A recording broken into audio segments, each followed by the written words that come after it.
ভারত বিশ্বকাপ জেতার পর দেশের মহিলা ক্রিকেটে নতুন উন্মাদনা তৈরি হয়েছে। আর এই উন্মাদনার কেন্দ্রে রয়েছেন অধিনায়ক হরমনপ্রীত কৌর। ফাইনালে তার ক্যাচ দেশকে ট্রফি এনে দিয়েছিল।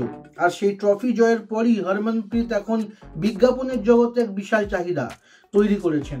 একের পর এক লোভনীয় প্রস্তাব আসছে তার কাছে। হরমনপ্রীতের ম্যানেজার নুপুর কাশ্যপ সংবাদ সংস্থাকে জানিয়েছেন, বিশ্বকাপের আগে হরমনপ্রীত যেখানে 8 থেকে 10টি সংস্থার হয়ে প্রচার করতেন, সেখানে এখন তার বাজার দর এবং বিজ্ঞাপনের প্রস্তাব 3 গুণ বেড়ে গিয়েছে। শুধু খেলাধুলার সঙ্গে যুক্ত নয়, অন্য অনেক সংস্থাও হরমনকে তাদের মুখ হিসেবে তুলে ধরতে চাইছে।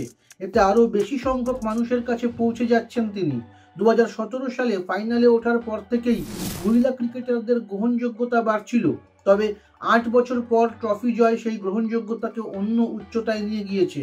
কাশ্যপ জানিয়েছেন, বিশ্বকাপ জয়ের পর মহিলাদের ক্রিকেটে আগ্রহ ও বিনিয়োগ বহুগুণ বৃদ্ধি পেয়েছে।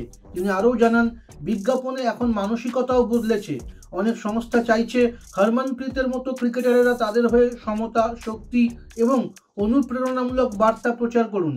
মহিলা ক্রিকেটারদের এখন শক্তিশালী এবং দক্ষ হিসেবে তুলে ধরার চেষ্টা চলছে। এর ফলে শুধু মহিলাদের ক্রিকেটেই নয়, ভারতের সমস্ত খেলাধুলায় মহিলাদের নিয়ে একটি ইতিবাচক পরিবর্তন আসছে।